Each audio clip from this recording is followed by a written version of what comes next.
with pride. So that was really cool that, like always, they do such a wonderful job. And in the evenings, make sure you check out the Politics Bar with Jody and Sean, and the Matt McNeil Show and the Gailey Show. So over at Heartland Signal right now, what do we have going on over there? Let's see.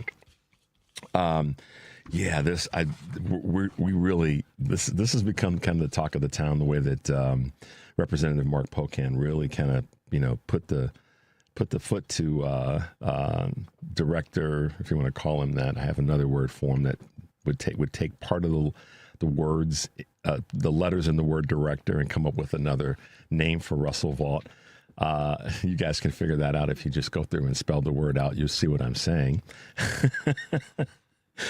Oh boy. But make your way over there, because Representative Mark Pocan from Wisconsin really gives Russell Vought the business. And also U.S. Representative Cesar down in Texas gets after Donald Trump over his now stalled attempt to eliminate birthright citizenship.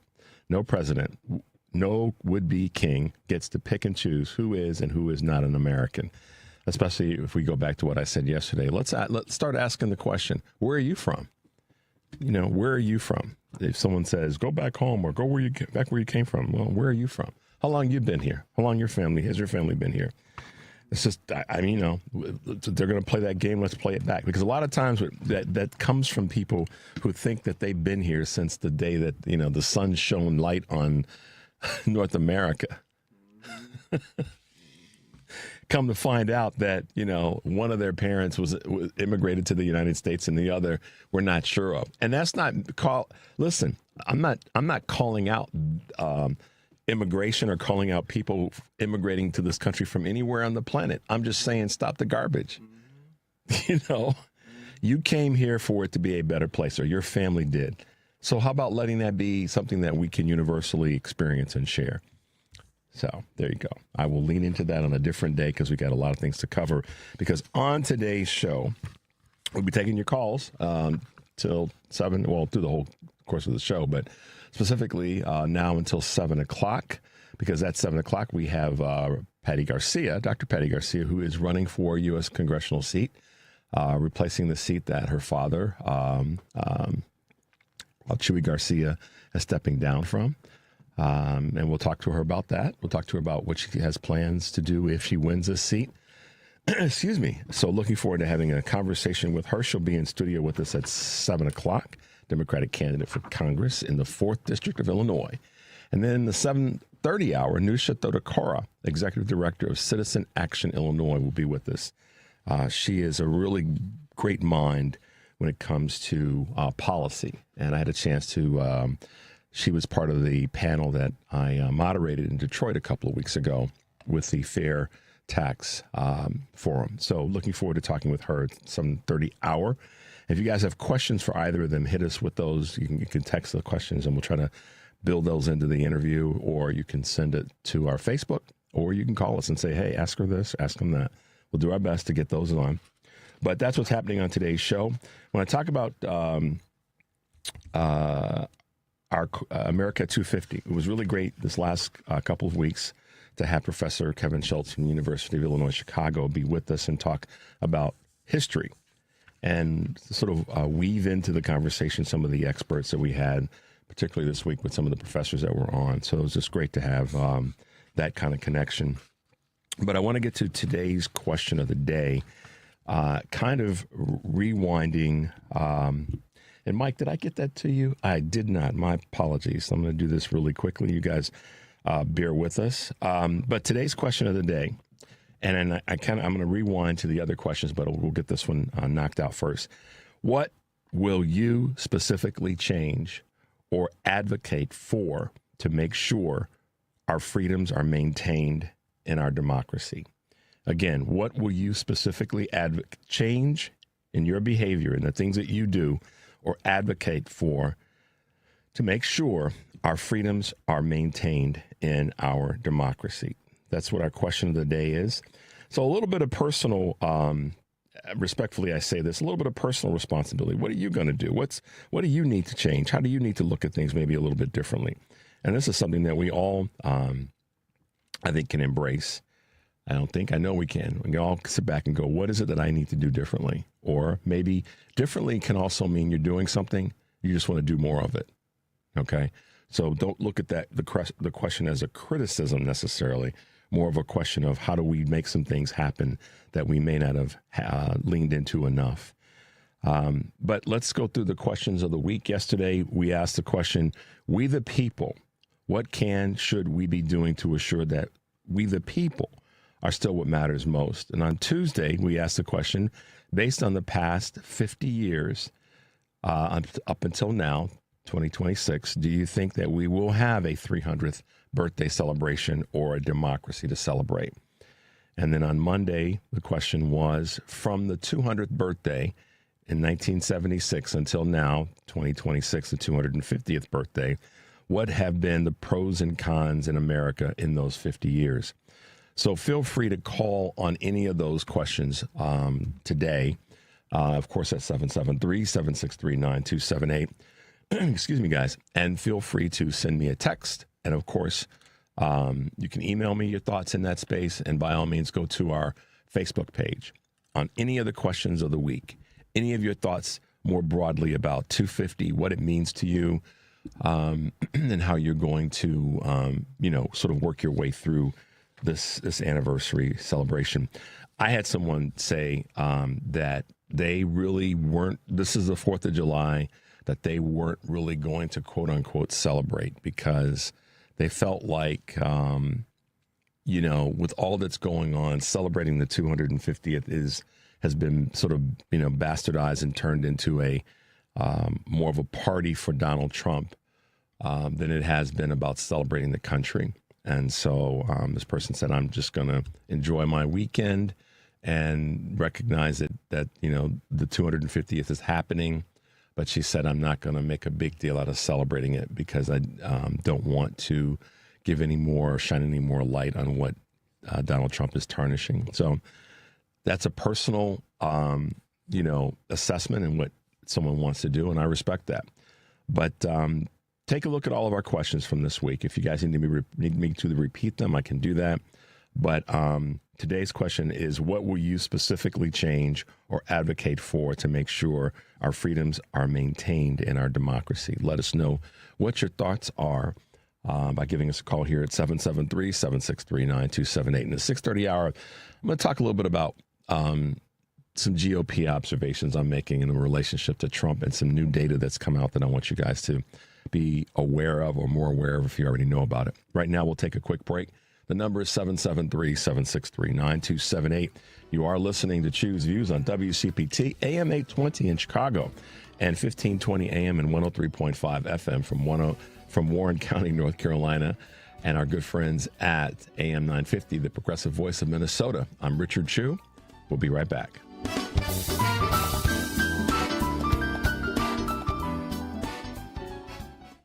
When you get a diagnosis of Parkinson's disease, things get real. And nobody understands that better than the Parkinson's Foundation. All across the country, we provide resources and support in the fight against Parkinson's, a neurological disease that affects movement. The Parkinson's Foundation is dedicated to improving care and advancing research towards a cure. And when you call our helpline, you'll speak to a real person who can help you find the right information. Because while living with Parkinson's can be challenging, there are things you can do to improve your quality of life. So, whether you're newly diagnosed, have been living with Parkinson's for years, or caring for a loved one, when Parkinson's gets real, find real answers at the Parkinson's Foundation. Go to parkinson.org or call our helpline at 1-800-4PD-INFO, 1-800-473-4636. The Parkinson's Foundation. Better lives together. Small businesses are the heart of America. Like you, these entrepreneurs started out with a dream and a drive to build a better life. If you have a small business idea to grow or challenge to face, you don't have to go it alone. Since 1964, SCORE has helped millions of entrepreneurs build their businesses. Today, they are the nation's largest nonprofit source of expert mentoring, resources, and education. Whether you're starting out building back, or have worked at it for years. SCORE will match you with specialized mentors. Our thousands of volunteers provide the guidance and connections you need for free. Your success is waiting. SCORE is ready to help. Find a mentor today at SCORE.org.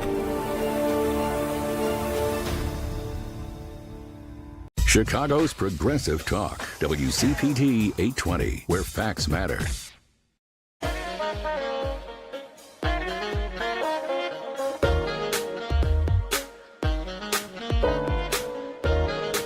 All right, guys, welcome back to Chew's Views. If you're just tuning in, I'm Richard Chew, and it's July 2nd, 2026. We've got a couple of quick Chew's Views news items to share with you guys. The Fed's chair, Kevin Warsh, said that price pressures have moderated recently while reiterating that the central bank's commitment to achieving its 2% inflation target is still his goal. Speaking Wednesday at the European Central Bank's annual forum in Sintra, Portugal, Warsh dismissed concerns about political influence over the Fed, saying, "We're going to be an independent central bank at this moment." See, that's the key right there, Henry and Mike, at this moment. That means until Donald rolls in and says, "I need you to do this, I need you to do that, I got you this job, I need you to move the number." So at this moment is that cover your behind state, a word or phrase to give him some space to say, well, we said at the time that's what we were going to do. Now, that's my observation of him, but we'll see what happens. Warsh also maintained that he would not provide forward guidance on the future path of interest rates. Well, that's some of the part of the role is to look at what might be happening in our economy globally and domestically to determine what factors put more pressure on the determination as to moving interest rates. So sometimes I wonder how smart these guys are who played the game of trying to be smart. But I can be sometimes, I'm looking around the corner oftentimes. In any event, let's protect our American citizens right now. More than 160 Americans are under extreme heat warnings or advisories through yesterday as dangerous heat waves are moving across the country from west to east and heading into this July 4th holiday weekend. Unusually high humidity is also making the heat feel, well, just hotter. Our heat index here in Chicago hit 106 late yesterday, while north of Milwaukee, the reading came to 113. Yesterday was probably the worst day, according to the Weather Service. A city as far east as Boston recorded heat index values above 100 degrees. D.C. Would also be sweating through this temperature increase over the next 4 days. So everybody check on somebody. Wherever you are, check on somebody that might be older or may have some disabilities or challenges. Check on children as well, because a lot of times they won't tell you what's going on until it's too late. So just be mindful, everybody. You see something, say something, or be encouraged to ask a question rather than wait too late. That's just how I look at it. So hiring shortage is a big hurdle for Gen Z than AI actually is. A shortage of job openings in the U.S. is a bigger factor in unemployment among Gen Z than their level of proficiency with AI. See, I told you that. It's about having more jobs, and the technology will be a part of that. But here we go. According to the Federal Reserve Bank of St. Louis, the unemployment rate among 18 to 24-year-olds rose 2.9% due to job scarcity. You know what puts pressure on companies to then have fewer jobs? Increased cost of doing business, also known as tariffs. Okay? So let's understand these things, guys. Let's be mindful of the broader impacts on our economy. AI is part of it, but it's really when companies have less dollars, they can't hire as much. And if they're paying more for goods and services, they can't plan. This is the effect of tariffs, one of the effects of tariffs. All right, last but not least, private firms added 99,000 jobs in June, missing estimates. So U.S. employers added fewer jobs than expected in June, according to payroll provider ADP.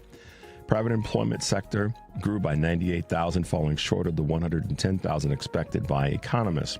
Almost half of June's job growth came from a single sector, education and health services. The transportation and financial services sectors also notched healthy gains, while natural resources and mining was the only one to lose jobs. Small businesses, those with fewer employees, did the most hiring.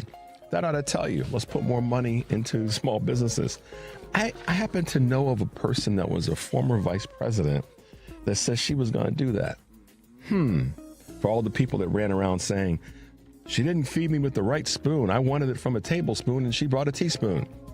But she did say we're going to bring money to small businesses. She made that clear. So there you go. That's kind of how my brain is working these days, guys. For the people that say the Democrats didn't do enough of this, and really, why don't you rewind the tape? All right, guys, there it is. A couple quick Choose Views items this morning and a couple of Choose Views commentary on those items. Today on Live, Local, and Progressive, Joan Esposito will be taking your calls and talking to Jill Wine-Banks, Darlene Duggan, and Josh Gottman. Live, Local, and Progressive here on WCPT 2 to 5, heartlandsignal.com, and tune in. Tonight on Driving It Home, Patty will be joined by Jackie Belil, pastor of Eden United Church of Christ. That's Driving It Home with Patty Vasquez, weekdays 5 to 7 here on WCPT, the Heartland Signal website. Tune in, YouTube, and Facebook. And tomorrow on Choose Views, I'll be talking with our good friends Karen Byrne and Kurt Mullett. We're going to be rolling together, the three of us in the crazy car together. That's going to be fun. And Mayor Brandon Johnson will be with us, as well as an interview that I did with Daniel Squadron, who is the president and co-founder of Future Now and author of The Fourth Branch, How the State Government Can Save Our Union. Make sure you are plugging into our interviews that we have and also our coverage of the upcoming midterms. And you can, of course, get the podcast by going to Apple Podcasts, Spotify, Amazon, YouTube, TuneIn, and iHeart. One other thing I wanted to let you guys know. Earlier in the week, I had an opportunity to do an interview with Nicholas Enrich, who's written the book Into the Wood Chipper. Well, he's going to be here in Chicago next Monday from 4 to 6 p.m., which is July 6th. Nicholas will be at the Seminary Co-op Bookstore in Chicago. That is at 5751 South Woodlawn Avenue in the Hyde Park area, not too far from the Obama Library. If you look to your left, and if you're standing looking south and you look to the left and look up, you'll see the library. So, but anyhow, Nicholas is going to be there from 4 to 6. And we told him that we would let folks know to come by and hang out. Again, it's a Seminary Co-op Bookstore, 5751 South Woodlawn Avenue here in Chicago. So there you go. Make your way over there if you're in town or if you're going to, if you have some time to check out what he's doing. And I'll give you guys a reminder of that a little bit later, again, in the show. All righty. So one of the things that I'm going to go back to one of the articles from Choose Views News about this issue with inflation. When I said that Kevin Walsh has taken the position that he may, well, at this moment, we are going to be an independent central bank at this moment. Either you are or you're not. My father used to say, is you is or is you ain't. And many others have said that over the years. Are you going to remain independent or not? And what does dependency look like if you're not independent? I mean, the opposite of independent is being dependent. But dependent on what or influenced by what? As I see it, it's the influence that's going to come from the White House. It's inevitable. Let's not fool ourselves. That same pressure that Donald Trump put on Jerome Powell as a means to say I'm in control or I want to be in control of the Fed is the same thing that's going to come to Kevin Walsh. The difference is he's going to be more willing to yield. I said this before. If Jerome Powell had a superpower, it was his ability to know the numbers so well that he wasn't going to be manipulated by Donald Trump, who didn't know the numbers particularly well, or at least on his own understanding. He may have gotten them from people that put a piece of paper in front of him before he went on a press conference. But Jerome Powell's superpower in this space was that he knows the numbers well enough to not let Donald Trump try to push him around. And he stood his ground. That amazing scene of he and the senator from South Carolina, I can't think of his name right now, and Donald Trump were at the one of the floors of the Fed where there's construction taking place. and Tim Scott was a senator. And he tried to pretend like, meaning Trump, that he knew what was happening with what's going on at that construction site and tried to accuse Jerome Powell of mismanagement of money and mismanagement of this project and all the rest. And Jerome Powell, he had the receipt. He literally, guys, I don't know if you guys remember seeing this. He literally, Mike, he reached into his jacket pocket and pulled it out. Bam! They didn't say bam. I said bam. But the net result is he was like, nah, look right here. This is what it is. So I don't think that Kevin Warsh is going to have that kind of Strassels or guts to be able to do those things. When I hear someone say, in this space, specifically him, at this moment, that's just giving himself some wiggle room down the road when Donald comes at him and says, you know, Kev, I got you this job. I need you to move these numbers. And then he'll have a press conference and said, at this time, and then someone will say, well, you said before. He said, well, at that time. That's how he'll weasel himself out of it. Watch me. Well, not watch me, but watch him. But follow my words on this. In any event, a little bit of commentary on that. I just thought I'd share that with you guys, and I think that's what's probably going to happen. And Donald Trump, who can't figure out how to fix the economy and make the economy work for all, this is going to be his tool to kind of try to bail himself out, which is to manipulate the interest rates. It's a broader conversation. We're going to take a quick break. When we come back, I'm going to talk a little bit more about some of the Trump numbers. The number is 773-763-9278. You're listening to Choose Views on WCPT AM 820 in Chicago and 1520 AM, as well as 103.5 FM from Warren County, North Carolina. That would be our friends at WARR, as well as our friends at AM 950, the progressive voice of Minnesota. I'm Richard Chu. We'll be right back.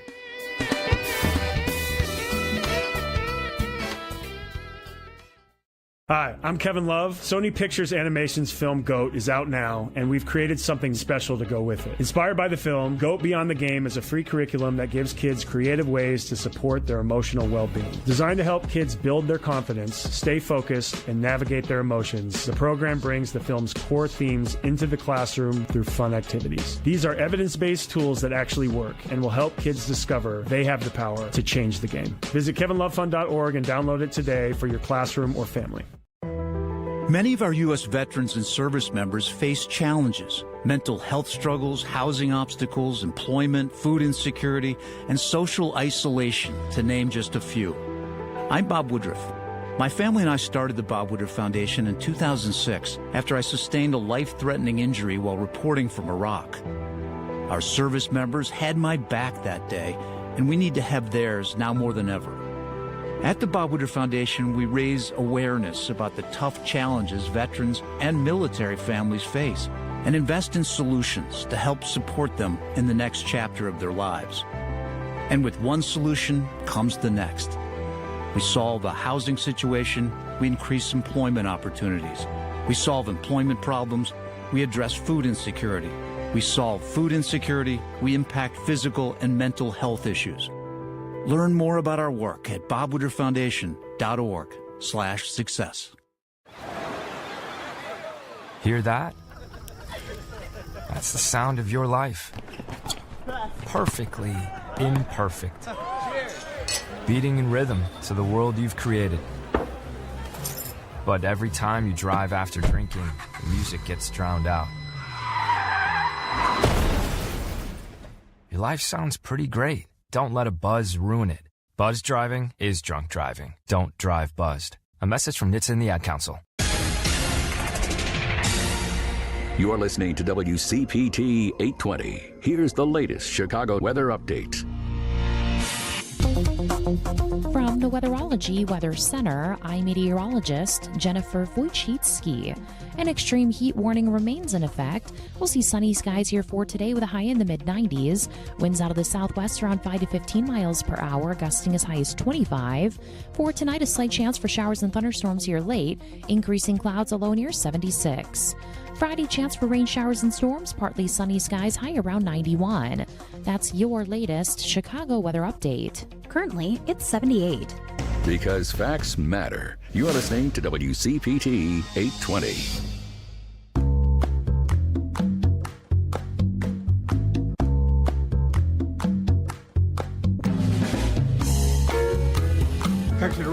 How do House Republicans make the case that you're fighting for affordability when you go back to your districts?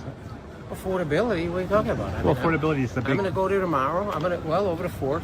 I'm going to get me a couple big lobster tails. I'm going to get me some nice ribeyes. You think the 60% of Americans who are living paycheck to paycheck can afford lobster tails and ribeyes and all of that? Maybe not. Maybe the 60% of America don't work as hard as I do. Okay. Deep breath. So that is Representative Troy Nehls from Texas. Now, first, let me just say, this dude is a Republican, and he's actually leaving Congress, from all that I understand. But irrespective of that, this is in the I don't care mode. And I'm going to talk a little bit about that with Trump, and then I'm going to give you guys some numbers. All right. Troy Nehls was coming down the steps of Congress, and a reporter stopped him, and that segment goes on a little bit longer. But a reporter stopped him and asked him, what is he going to do in terms of going home to his district to talk about and talk with constituents about affordability and, you know, how and what they're going to do in Congress to make the lives better of the constituents that voted for him. And he took a very arrogant, I don't care, snarky position about affordability. And, I'm going to go and grab some lobsters and some ribeyes and so forth and so on, and I'm going to live it up. I'm going to live large. And that's great. Hey, you will never hear me say that any of us should not live large and appreciate the things that we've done and that we've worked for and accomplished. You'll never hear me say that. The guys here will tell you, enjoy your family, enjoy your life, do the things that you worked hard to achieve. But the other part of this is when someone blatantly just throws it in the face of people like he did. And to the point where, the tail end of that part of the clip, because we didn't go through the full, more time that was spent there, was, well, if they can't afford it, maybe they didn't work as hard as I did. So let's peel this grape apart a little bit, because this is one of the standard bearers. There's two standard bearers that come sometimes when I listen to the arrogant, privileged white man in America make certain statements. So here we go. Strap yourself in. I'm tired of hearing those kinds of comments come from guys who are privileged and in the first place don't work as hard as the rest of us. Because that message wasn't, his district is predominantly white. So incidentally, he just trash talked the white members predominantly of his district. So when I hear GOP voters talk about who's taking the jobs, who's doing this, who's harming the country, that's the person right there. Because he thinks in Troy's district, Troy Nehls' district, he thinks that you don't work as hard as he does. Meanwhile, he's scooting out of town a day early. And the plane that he's going to fly on and the ticket that he that was paid for was indirectly paid by taxpayer dollars. I don't want to get into the details of how it was paid because I don't know exactly. I'm not going to go there, but indirectly. And how much of that, order of lobster tails and ribeyes comes out of the salary that he's been paid by taxpayer dollars. But the fact that he wants to play this sort of narrative that the reason you all don't have what I have is because you don't work as hard as I do should be a blasting loud siren to everybody in the country that that's who this Republican Party actually really is. That's who the GOP really, really is. It isn't about someone with the last name Martinez or Gomez or, a Muslim centric name or a name from the continent of Africa taking away a damn thing from you. It has absolutely nothing to do with that. And he just spilled the tea right on the Capitol steps. It has nothing to do with that, y'all. They were supposed to go to Washington to fix these things, to fix the economy, to make sure that affordability was at the top of the list and make it so that everyday Americans, especially those in this predominantly white district, would be able to get ahead. But he just spilled the tea.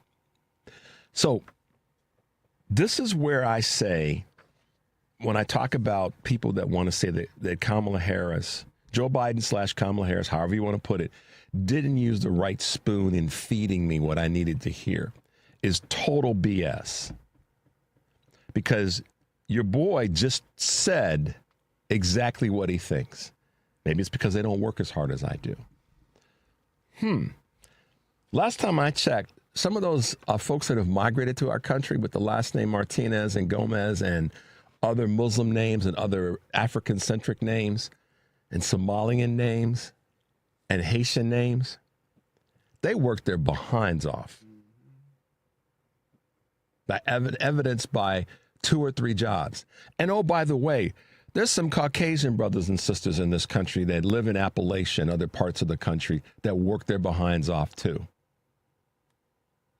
So Troy Nehls is a perfect example of why this has always been about, and you'll hear me talk about this again because it's not going away until we make it go away. This has always been about white privilege. White male, specifically Christian, straight white male privilege. Unless they get caught, in a bathroom with some minor, and then suddenly, they lost their mind and they were stressed out and they didn't know what they were doing. But I'll read something else to you that it just hit my brain. Trump doesn't care that you are in pain. Neither does the GOP. And if you guys saw the numbers that came out yesterday, this should really hit you like a ton of bricks. He's more concerned about grabbing as much as he can. And I have a theory. This theory might be way off base, but I'll share it with you. He's way more concerned about grabbing as much as he can so that when he leaves office, he and his family have enough money to stave off as much legal hell that's going to come their way as possible. And basically run out the clock on being held accountable. I do think that there's some smoke there. I had this thought that the reason that he and his children and in-laws are trying to buy and build lifestyles on islands and other countries and to build properties in other countries that may or may not have extradition or soft extradition is that they plan on moving there. So this is what I want everybody to pay attention to. If you start to see that Donald and the family, the in-laws and all the rest start to get rid of some of their physical property here in the United States. If you start to see that, certain properties that they have are up for sale. I don't think he'll ever sell Mar-a-Lago, but other properties are up for sale. If you start to see that, pay attention. I'm telling you, do not be surprised if, we get, particularly if the Democrats take back the House and the Senate. And you start to see that they are getting rid of certain physical properties in the United States. And that includes Kushner and the property that said he owns separate from Ivanka. Watch that. Watch that bouncing ball. Because I have this theory. Some may call it crazy. And you guys can text me, Richard, you need to get your head examined. But I think that their goal may be to move there or live there after this horror show of his presidency is over. So watch, because the crypto deals are designed to shield him from regulation. You understand that, right? He's pushed hard to halt regulation on crypto because that then, it allows him to have investments in money, have investments that are not regulated by the traditional market investments. And what made me think about all this is when he made the comment to the reporter that you guys may have seen, where she asked him about the money that he's made during his presidency. This was yesterday. And he turned to her and said, everybody's making money. And he said, he spilled the tea. Do you have a 401k? Your 401k is up. We're making more money in your 401k. I would have pushed back and said, do you have a 401k? Because then I would have trapped him into admitting something, and he can't not stop talking. But that's me. Anyhow, he said that, and then he said, I have a bunch of money, I have a bunch of cash, and he did not say that I have a bunch of investments in the U.S. financial markets. I was waiting for him to say, I own a lot of stock in a variety of companies. Didn't say that. And that's where my brain kind of went further down, because I think that there is that back conversation going on. Let's invest in as much foreign as we can and very quietly start to, get rid of some of the physical properties that we have. And when this thing is over, we will have accumulated a bunch of additional wealth, and then we'll be gone to a country that, will fight our extradition. Wouldn't surprise me a bit. Not one bit. And so every day, especially MAGA, members of MAGA and voters, you're really being harmed by the Troy Nells of the world, who sit back and say, I'm going to have some lobsters and some ribeyes, and y'all can't have any because you didn't work hard enough. You don't work as hard as I do, so you can't have any. What a disgusting thing to say. Insensitive thing to say. MAGA, this is on you. This is completely on you. No longer should any Democrat apologize, me included, for what's happened, how we are here. Not blaming we can't blame Democrats anymore.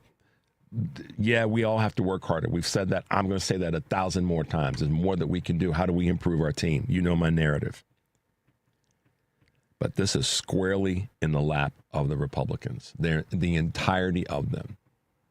No pressure off of them on this, whether it be the presidency, the president and his cabinet, his administration, the entire elected members of Congress in the House and the Senate, and every state legislator in every single state in the country that's Republican, and all that voted for them. This is on you all, because you were warned on multiple occasions, and you chose not to listen.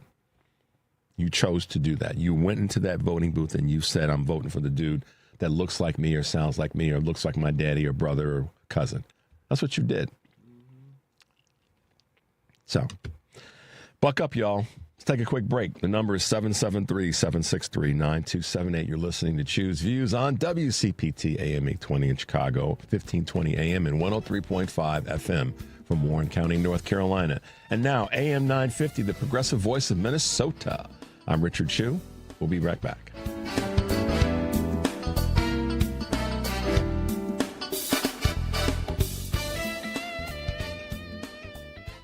This is a WCPT Veteran Minute. Captain Hugh Molzak's love for the sea started after he finished high school, as he served the British Sooners and in 1918 immigrated to the United States. Within 2 years of joining the Marines, Molzak earned his Shipping Master Certificate, the first African American to do so. In 1921, Molzak was promoted to the rank of captain.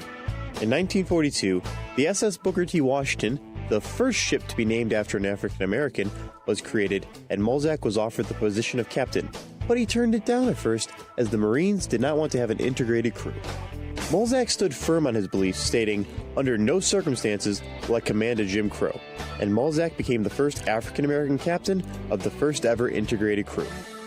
Under Captain Molzak, over 18,000 troops were sent to the European warfront, and ships carrying tanks, aircrafts, and ammunition to United States troops in World War II. This has been a WCPT Veteran Minute. The best words to hear at the TSA security checkpoint? You're good to go. All it takes is a little preparation. Get to the airport early, bring a carry-on bag that fits in the overhead, and have an acceptable ID. Not all state-issued IDs will cut it. Check out tsa.gov/ID and see which TSA acceptable IDs make the grade, like a real ID or passport. Before you jet, do a little prep, and you're good to go. Check out tsa.gov/ID or the MyTSA app.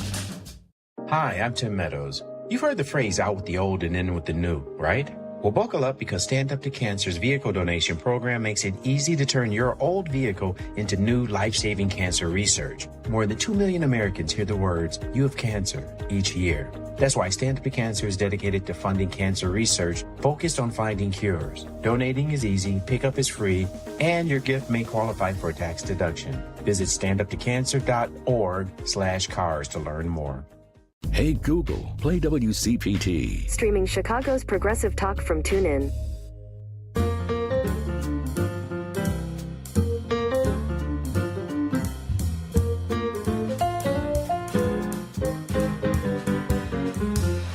All right, guys, welcome back to Choose Views. If you are just tuning in, I'm Richard Chu. Thanks for being with us this morning. Like and share. Go to our pages, mine, Patty's, Jones, Edwin's, and let us know, oftentimes what we can do better or different or more that you like and less of certain things. We got big shoulders. We can handle it. But speaking of someone that's got pads in their jackets and probably very small shoulders, when you've seen him outside of in a golf shirt, you can tell that he's built like a pear. That would be Donald Trump.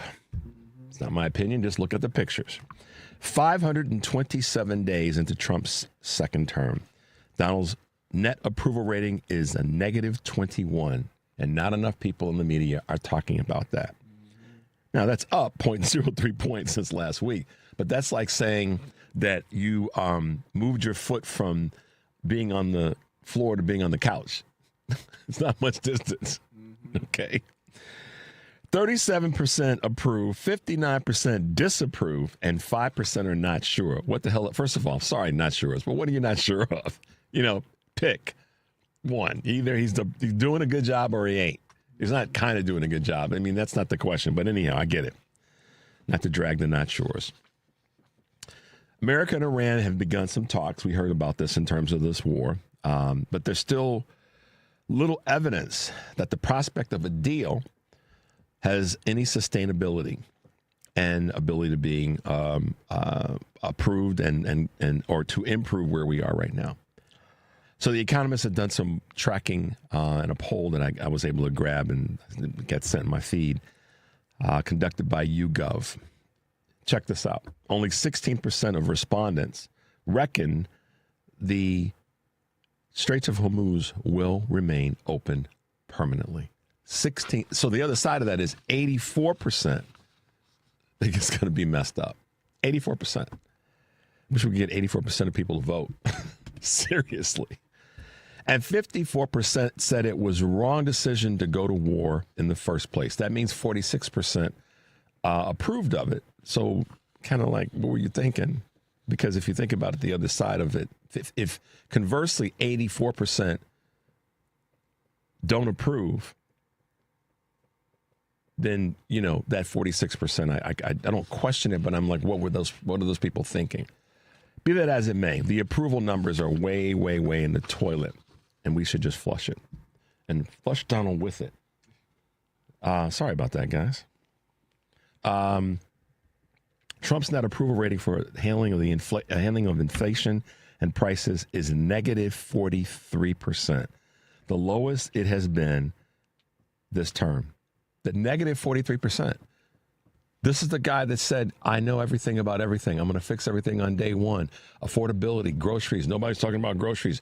On and on. A bunch of lies. And this has to be our narrative as Democrats. Our conversation has to be, we told you this was going to happen. There's a little bit of, listen, maybe this is old school. Maybe it's not.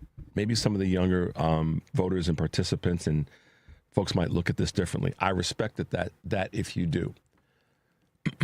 But, when you're told, I go back to the hot stove thing.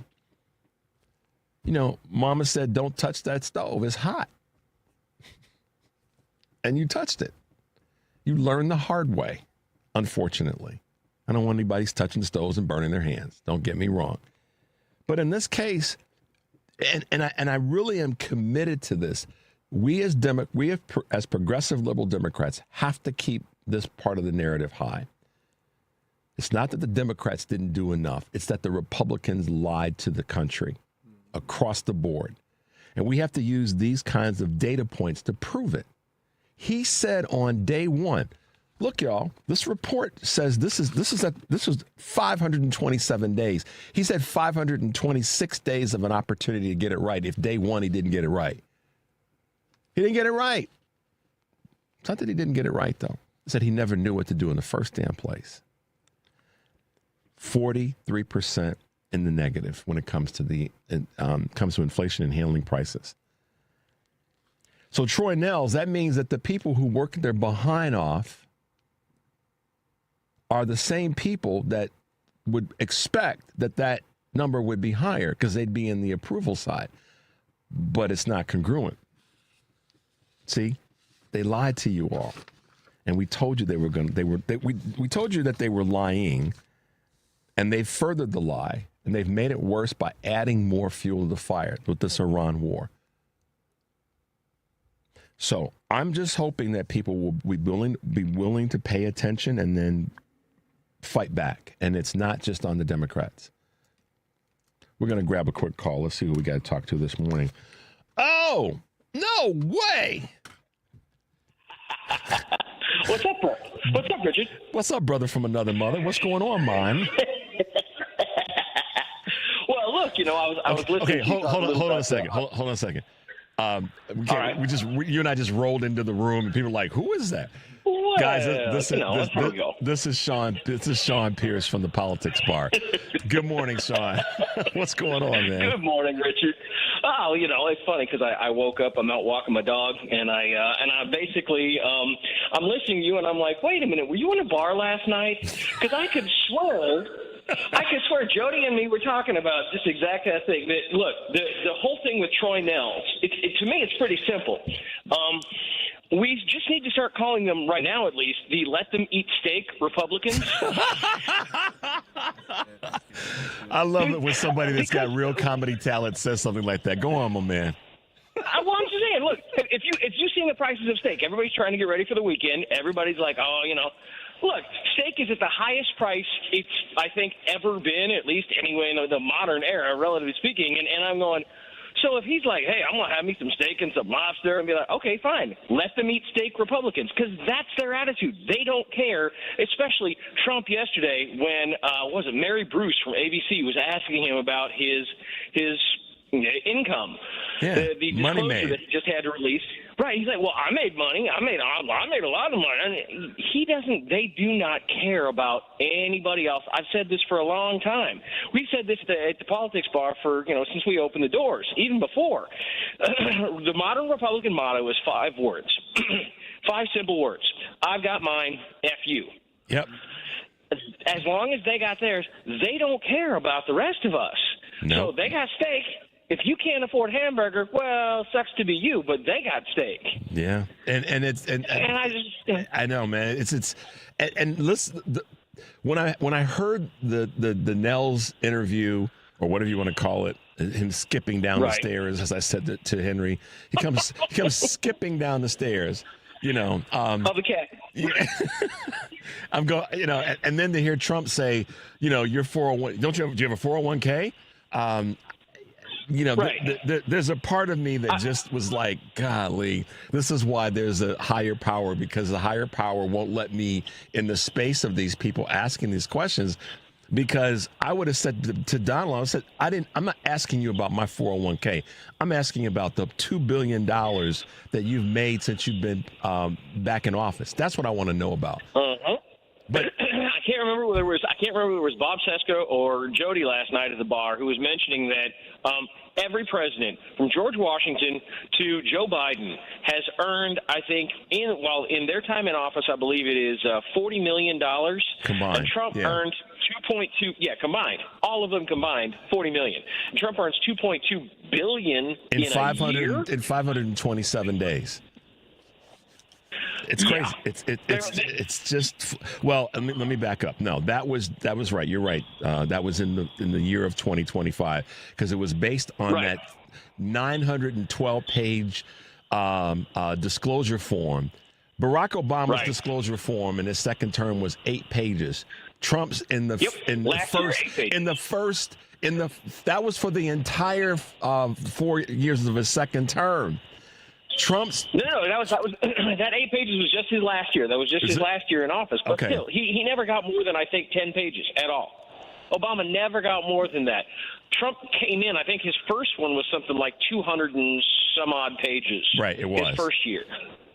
Yeah.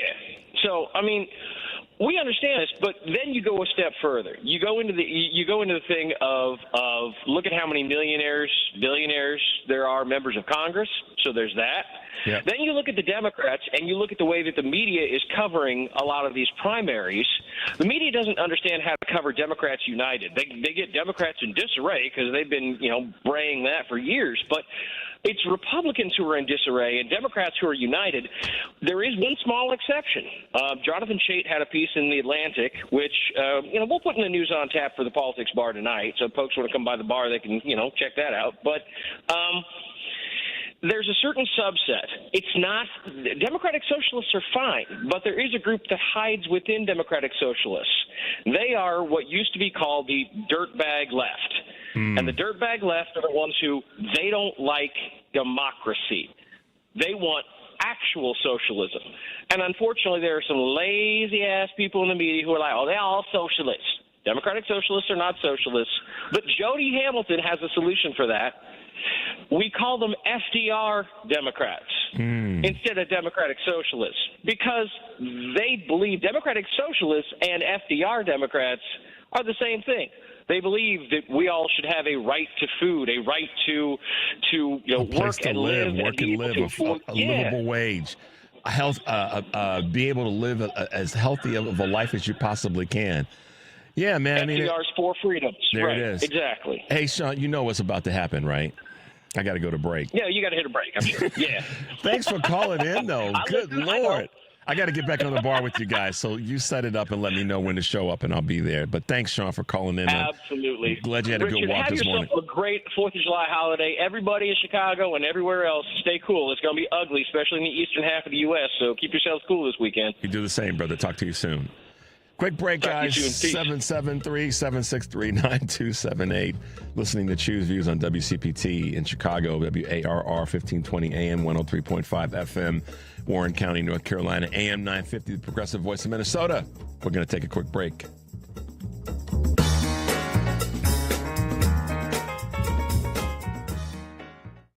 When life changes, Get Covered Illinois has you covered. Real Illinoisans, here to help. Whether you connect with one of our free brokers or navigators, or compare plans through our online platform created for you, we are here to help you find the plan that meets your needs and budget. Get Covered Illinois is the only place connecting you to tax credits that may reduce your monthly costs. Apply and enroll at getcoveredillinois.gov. Sponsored by Illinois Department of Insurance. Behind every meal are the efforts of our farmers and farm workers, whose work feeds our families and powers our communities. For more than 30 years, AgSafe has supported this industry with the knowledge and resources needed to keep workers safe and thriving. We partner with agricultural employers to strengthen safety practices and provide hands-on training. Safety isn't paperwork. It's people, community, and peace of mind. Learn more about our work at agsafe.org. Sponsored by agsafe.org. Nothing makes a gathering great like Eggland's Best Eggs. They're just so delicious, with better nutrition, too. For us, it's eggs any style, as long as they're the best. Eggland's Best. AP News, I'm Marcela Sanchez. Iran's Joint Military Command has warned that all oil tankers moving through the Strait of Hormuz must use its approved routes or face what it called forceful response. It also says the continued presence of U.S. fighter jets over the strait, quote, causes insecurity in this waterway and threatens regional security. It wasn't immediately clear what sparked the threat from Iran. In Venezuela, doctors say the biggest dangers survivors of last week's twin earthquakes are facing are untreated wounds and infectious diseases.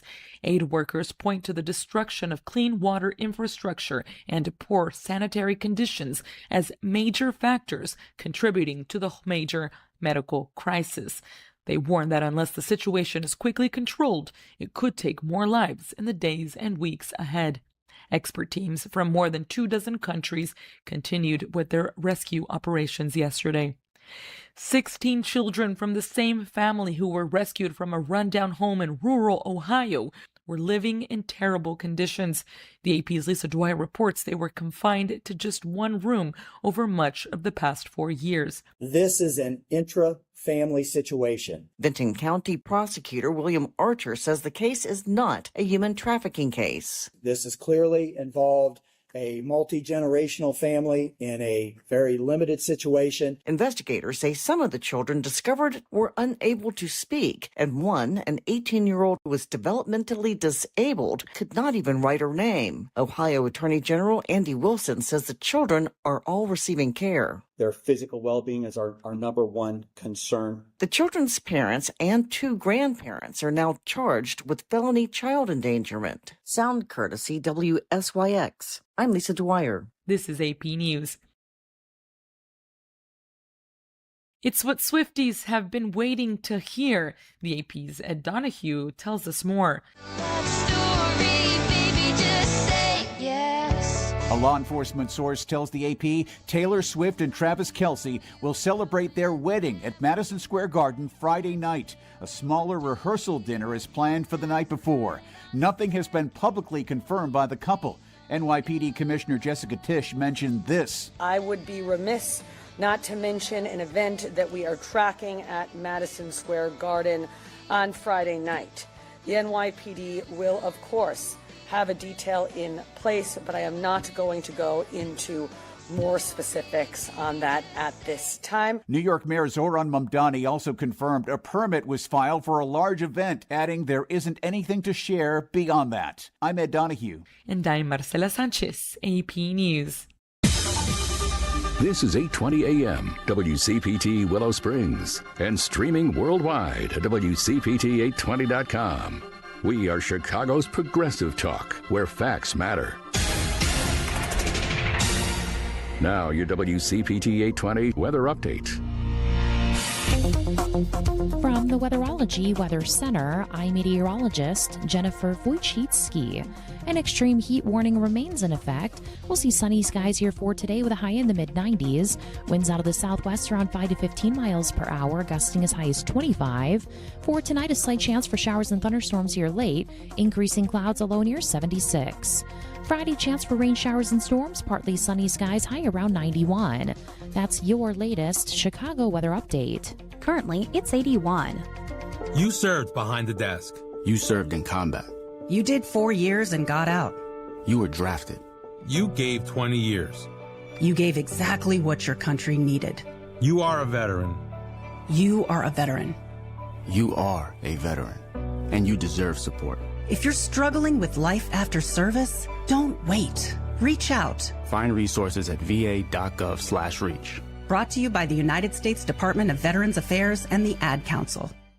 Tell me how you're doing, really. Tell me that you missed the bus this morning, your rent's past due, and your stress level has skyrocketed. I'm here for you, to listen, not judge, to connect you to local mental health resources. No matter what you're going through, specialists like me from NAMI Chicago Helpline are here for you. Call or text Helpline to 833-626-4244. That's 833-626-4244. WCPT 820, Chicago's progressive talk, where facts matter.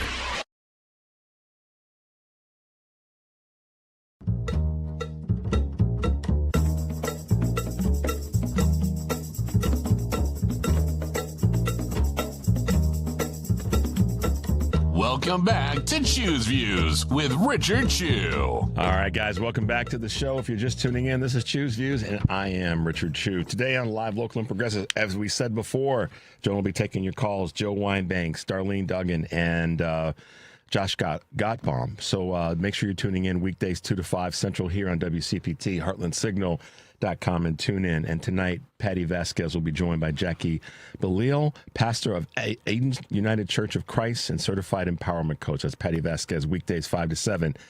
Also here on WCPT, Heartland Signal website, tune in, and YouTube. And you don't want to miss the show tomorrow. Karen, Kurt, and I are going to be riding down the road in our hoopty. So make sure to check us out in the 7 o'clock hour. And then Mayor Brandon Johnson will be with us at 7:30. So there you go. That's what's happening. So you guys missed a little fun that we were having in here.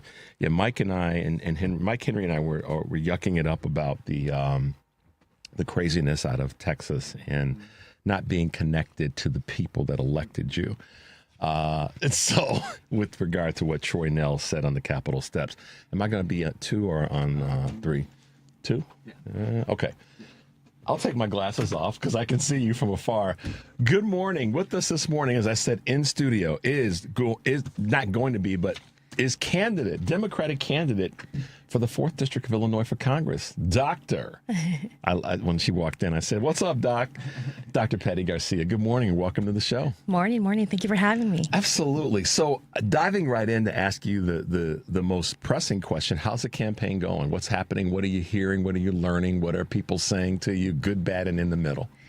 Look, I feel great. Our campaign feels great. Hearing a lot of positive response from people. At this point, we have received over 140 endorsements, and I think that's a testament of our campaign, our organization. We have over 40 labor unions. We have over 100 elected officials and organizations, from members of Congress, like Congressman García, like Congresswoman Delia Ramirez, like we've got Congressman Jonathan Jackson, we've got Congressman Ro Khanna, to the next U.S. Senator, Juliana Stratton. For me, we're feeling really good of where we're at there and the support that we're getting. And we're not taking anything for granted. Although, yes, this is a D+17 district, so a strong blue district. Right. Not taking anything for granted. We're going out there door knocking, talking to people, and they want someone that can fight for them, someone that has the experience, and someone that can deliver at the end of the day, right? That it goes beyond just talking points and phrases, but making sure that they can come back and bring resources to the district. Yeah, so I got to throw some shade at the congressman from Texas, Troy Nehls. I'm sure you by now have seen the clip of him, skipping down the Capitol steps yesterday when the reporter asked him, about affordability and, heading back to the district. And you just said the opposite of bringing the things back to the district, the resources and all the things that they sent you there to go get our bucket of. It's a basic job. It's a basic job. And he says, steaks and lobsters, and they didn't work as hard as I do. I'm not paraphrasing, but we talked about it earlier. First thing I want to ask in that space is, how did that strike you? One. And then two, is that the symptom? Is that what the Republican Party is representing in your eyes? So first, how did this strike you? And then how do you see that as it relates to Republicans? 3 words. Okay. Out of touch. Completely out of touch. As someone who grew up in the southwest side of Chicago, to an immigrant family in a working class community, we've had to fight for every single thing. And I'm not on my own. There's thousands of people across the district and millions across the country who are struggling to put food on the table, to have a roof over their heads. They're having to ration, medicine. Again, these are not talking points. This is a reality of what people are having to deal with. So for someone to say that's a representative that's supposed to serve the public, I think is completely intolerable. Yeah. And I think it reminds us that it's time for change. It's time for some of these folks who are out of touch and not connected to their communities to be out of there. This is why we're struggling to pass some of these bills that will change people's lives, and stuck fighting about, do you want a gas stove? Do you want an electric stove? Do you want to, keep this this bird as a protected species or not?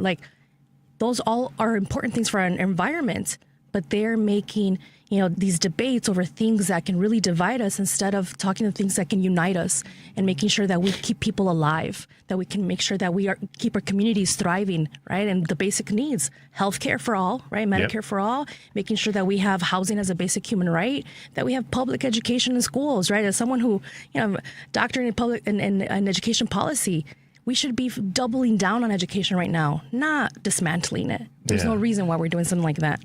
Well, tell me this, or tell our audience this, and then we'll take a little bit of a break and come back. But when it comes to education, as an example, and you've been you did work hard,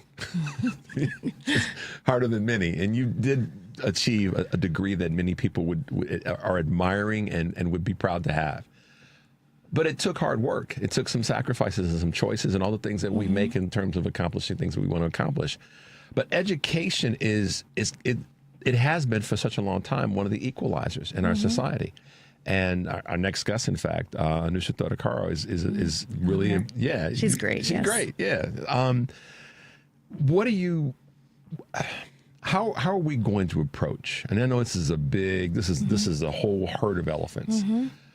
But this is one that we got to fix. I've said this, Dr. Garcia, for a long time. If we can spend all this money on our Department of Defense, we could sure spend that kind of money on making sure that we're defended when it comes to education and health.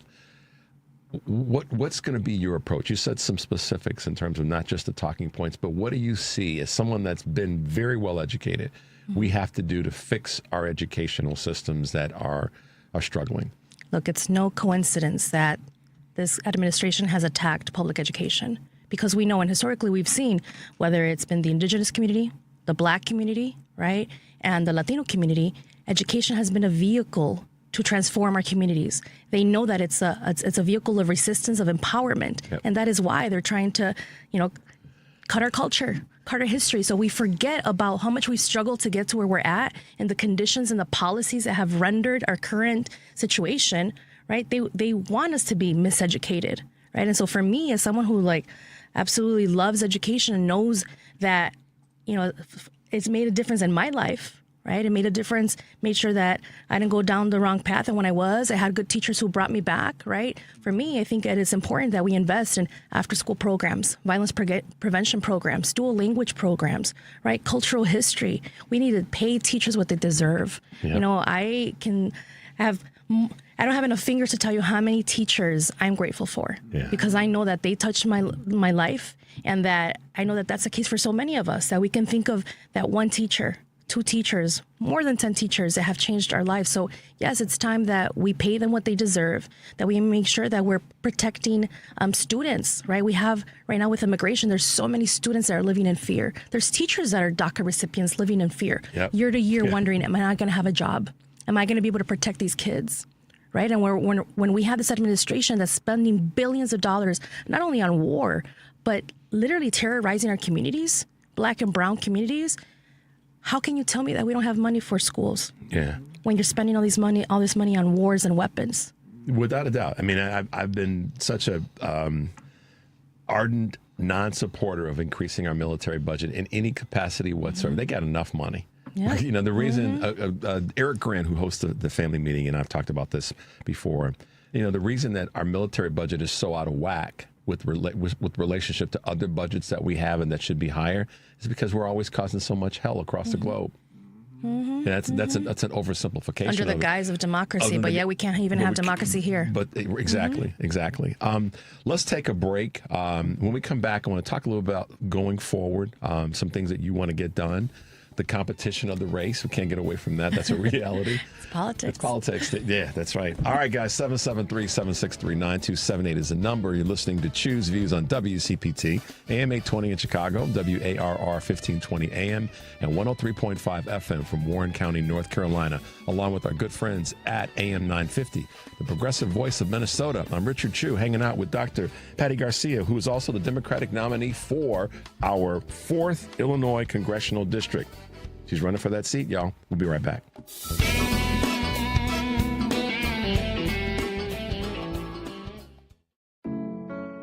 We're with Bridget, whose husband won't be home for months, and whose daughter is due any day.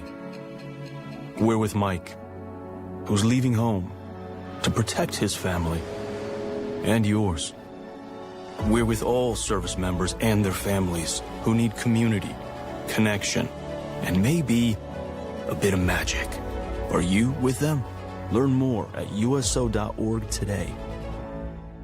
We're with Liam after his 4th military move, when being new is starting to get old. We're with Tara during the holidays, when she misses home the most. We're with all service members and their families who need connection, comfort, and a home away from home. Are you with them? Learn more at uso.org today. It's 4 a.m., Monday, and you're literally sucking baby snot through a tube because she's congested. Man, that's love. And if you love her that much, love her enough to make sure she's buckled in the right car seat. To make sure your child's in the right seat for their age and size, visit nhtsa.gov/the-right seat. Show them you love them. Keep them safe. Visit nhtsa.gov/the-right seat. Brought to you by the National Highway Traffic Safety Administration and the Ad Council. How do you know you're home? At Habitat for Humanity, we believe it's when you find peace, stability, and safety. But 1 in 3 people on Earth woke up today without a good home. Not because of chance, but because of high costs and other very real barriers. A housing crisis this big needs all of us. So let's open the door to opportunity and build a tomorrow where home is possible for everyone. Visit Habitat.org to learn more. Again, that's Habitat.org. Habitat for Humanity. Let's open the door.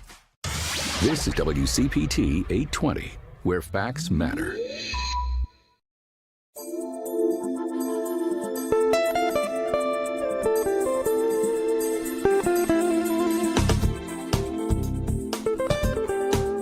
Guys, welcome back to the show. This is Choose Views. If you're just tuning in, I'm Richard Chu, and I'm sitting here talking with candidate for Congress in the 4th Congressional District here in Illinois, and that's Dr. Patty Garcia.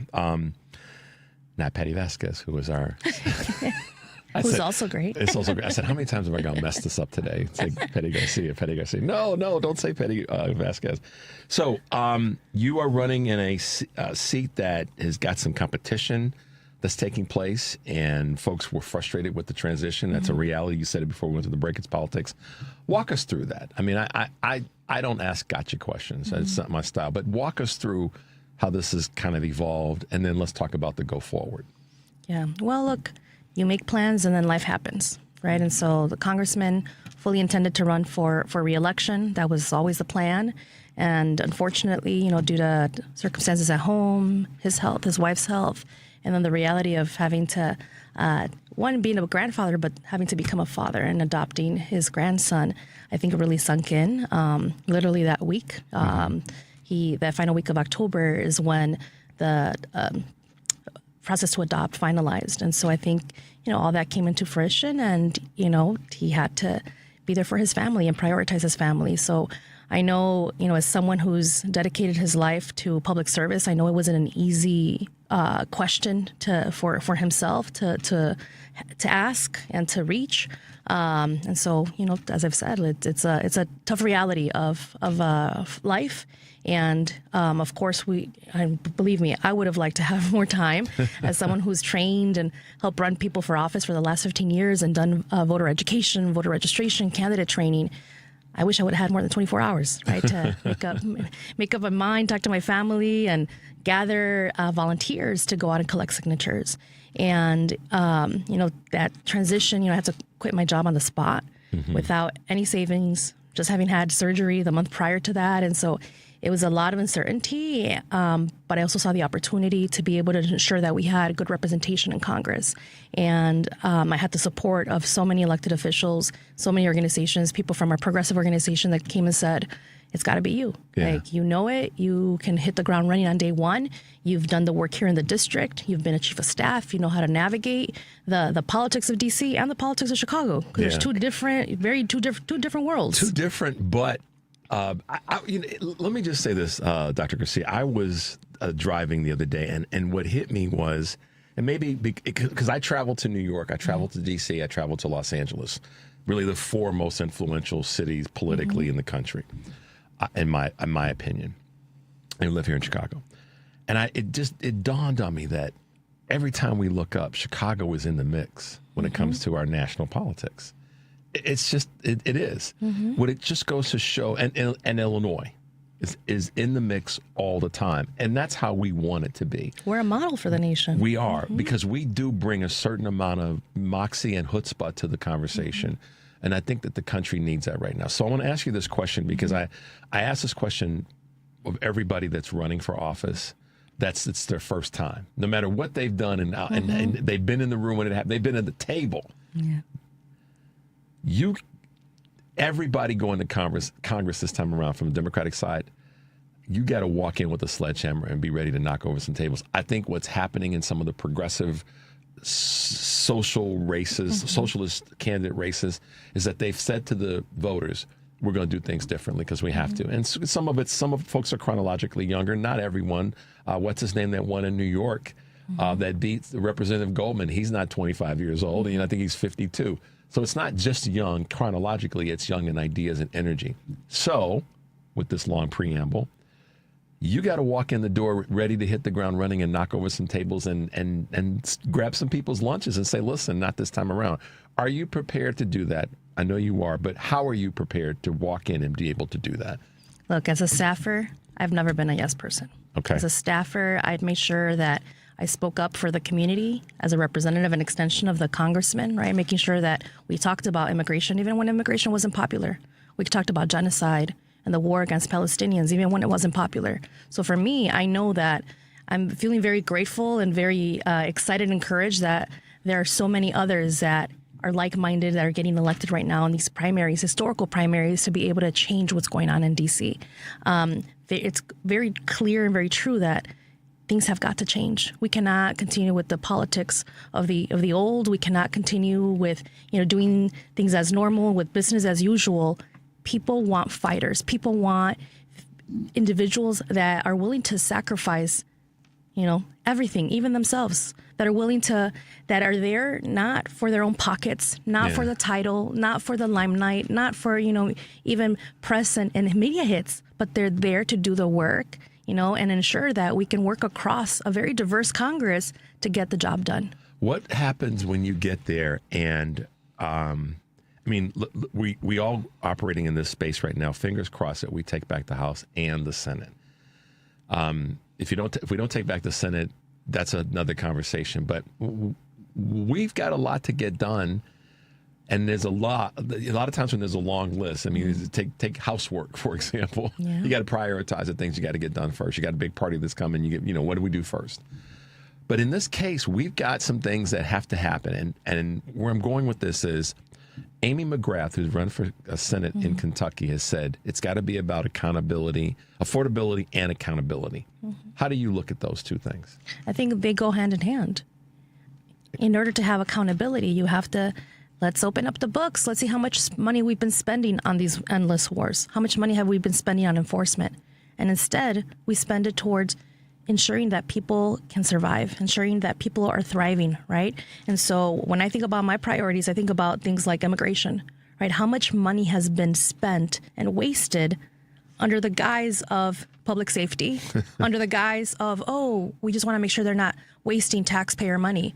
When immigrants are investing and contributing, right? They're contributing to taxes at the federal, state, and local level. They're the ones that help you sustain a lot of these programs that they're not even eligible for. Yeah. So I know for me on that front, we need to make sure that we stop giving ICE any money, right? Yeah. I've been a strong proponent of abolishing it. And abolishing means let's open up the books and take back the money that they've been wasting. So that's what a lot of people, I'm sorry, that's what a lot of people aren't saying. Not just abolishing them, but what does it mean? What's inside of that, and let's get that back. Get the money out, making sure that we hold these ICE agents accountable that have violated people's constitutional rights, right? We're not seeing that enough either, that these people are literally under the direction of Trump and these rogue cabinet leaders are literally violating people's rights. You have U.S. citizens that are being apprehended. You have people that because of the language that they speak, how they look, or the jobs that they have, are able to be stopped and be questioned. And in the district, we had a father, Silverio. Silverio was killed after dropping off his kids right around this time, early in the morning. And so for me, I think about that. I think about we need justice not only for him, we need justice for everyone that ICE has detained, apprehended, killed, separated. And we need to make sure that those agents never have a federal job again or any government job, and that we make sure that they're held accountable. Yeah, and I think that a lot of people, well, let me put it this way. We've talked with an immigration attorney. Her name is Kate Lincoln Goldfinch, and she's in Texas, down in Austin. She's phenomenal. She's been on the show a number of times. And when I had her on a few weeks ago, she said the thing that's happening now, Richard, when it comes to ICE is that they've kind of gone quiet. We're not hearing as much about what they're doing like we saw at the beginning of the year in Minneapolis and here in Chicago and other places. And she said that's actually more dangerous. We want what they're doing to be made public. We want that. Let's open up the can of worms and see what's inside, because that's when we know we've got to still be vigilant and be on point with our action. So I appreciate you saying that in terms of let's open up, let's see what's there, and let's get the money back. Yeah, because I've been saying Trump is making. I was listening to NPR yesterday. billions of crypto. 2.2. And we have no regulation on crypto. And there's clear conflict of interest. And it's not just him. Again, if we open up the books and start connecting the dots and seeing all his family members, all his friends that may have made money at the expense of our communities, have made money while they're saying that they're trying to ensure that we're not wasting money. Yeah. Well, and the hypocrisy of it, which we all know about, is that then you have a Troy Nels that says it's because you're not working as hard as I do that you don't have what I have. I'm staying on that conversation, not with you, but just in general on the show for a while, because that is what is the problem. It's not Democrats. Yes, we all need to work harder as Democrats, or we need to do things a little bit more with a little bit more fire, maybe a way of putting it. And we need to have certain people in office that are going to walk in the door and be ready to hit the ground running like you. But we have to, I think we have to make sure right now, and this is just maybe a campaign thought to you, is that we continue to tag Republicans with what they're doing rather than what we're not doing. We have to tag them every single day. Our messaging has to be relentless in that space. I'm not a campaign strategist. I'm just saying, as a common sense person, people need to know this is who's causing you the problems. I'm hoping you will take that forward with yourself and all the other folks that are running and that are going to be in Congress. Are you excited about what could be happening in this fall and the opportunity, real quickly? Well, I'm excited, and I'm ready to continue rolling up my sleeves and working for the people of Illinois, not just the 4th Congressional District and our progressive community, because it's time that we ensure that progressives are respected, right, as well. Yeah, absolutely. Dr. Patty Garcia, who's running for the Illinois 4th Congressional District. We're excited to have you in studio this morning. We'll try to do this again when the time presents itself. But I'm really glad you're able to land the plane here. Thank you for giving us the time. Absolutely. Let's take a quick break, guys. The number is 773-763-9278.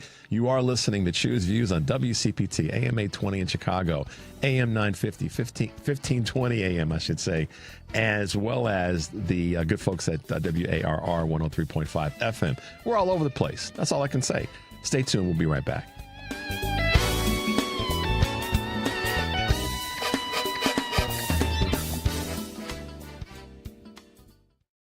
When life changes, Get Covered Illinois has you covered.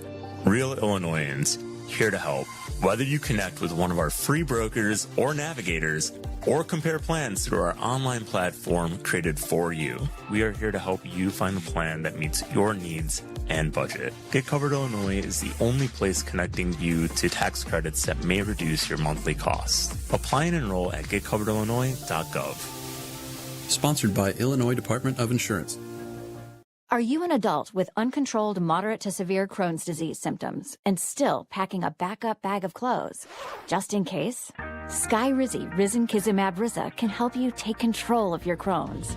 Feel significant symptom relief, including less abdominal pain and fewer bowel movements at 4 weeks. Plus, Skyrizi is proven to help people achieve remission and visibly improve damage of the intestinal lining. Individual results may vary. Skyrizi is a prescription injection medicine. Don't use if allergic to Skyrizi. Serious allergic reactions, increased infections, or lower ability to fight them may occur. Before treatment, get checked for infections and tuberculosis. Tell your doctor about any flu-like symptoms or vaccines. Liver problems leading to hospitalization may occur when treated for Crohn's. Ready to take control of your Crohn's? Ask your doctor about Skyrizi, the #1 prescribed biologic in Crohn's disease. Control is everything to me.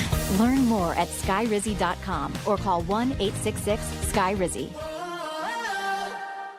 When you get a diagnosis of Parkinson's disease, things get real. And nobody understands that better than the Parkinson's Foundation. We provide resources and support because there are things you can do to improve your quality of life.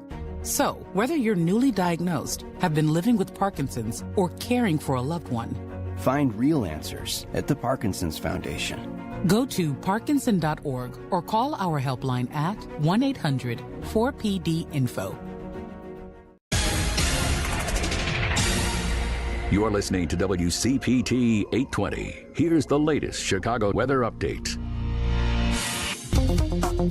From the Weatherology Weather Center, I'm meteorologist Jennifer Wojcicki. An extreme heat warning remains in effect. We'll see sunny skies here for today with a high in the mid-90s. Winds out of the southwest around 5 to 15 miles per hour, gusting as high as 25. For tonight, a slight chance for showers and thunderstorms here late, increasing clouds, a low near 76. Friday, chance for rain showers and storms, partly sunny skies, high around 91. That's your latest Chicago weather update. Currently, it's 81. You're listening to WCPT 820 because facts matter.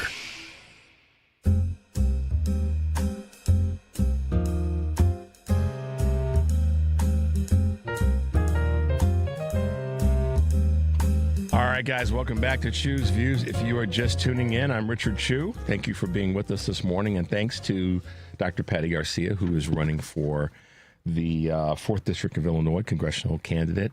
And as many people may not realize, she's not Chuy Garcia's daughter, just FYI. So just so you guys kind of put that back in your pipe and smoke it. Another great voice in Chicago is the executive director of Citizen Action Illinois, Anusha Thotakura, is with us. And she and I had a chance to hang out a couple weeks ago in Detroit. Good morning and welcome back to Chu's Views. How are you this morning, Anusha?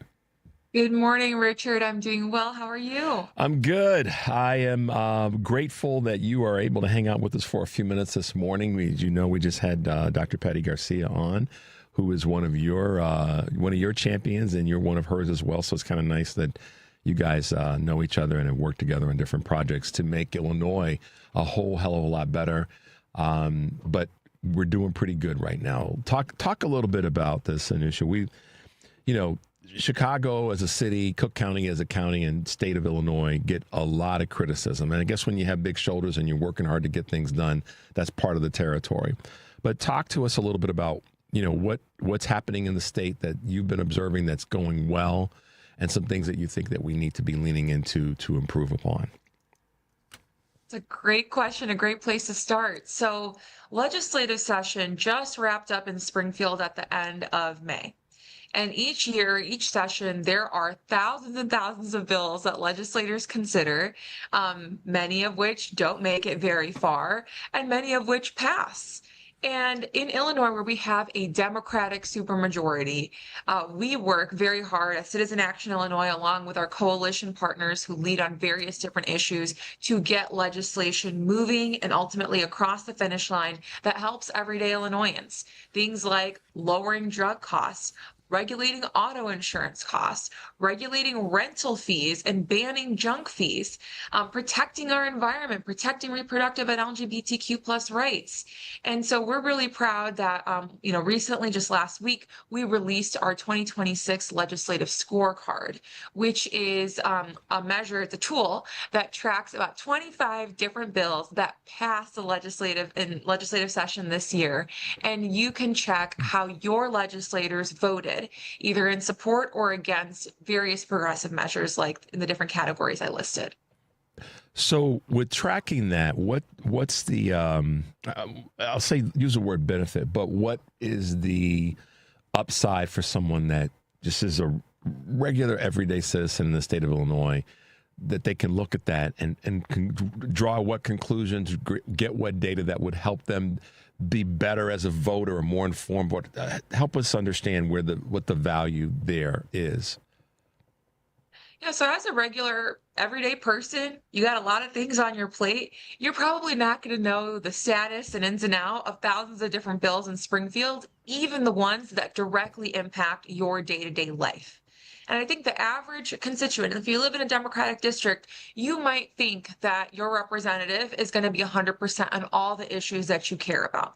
But what a lot of people miss is that in Springfield, there are private interests and lobbyists that are spending millions of dollars to influence legislators and kill bills that would regulate their industry.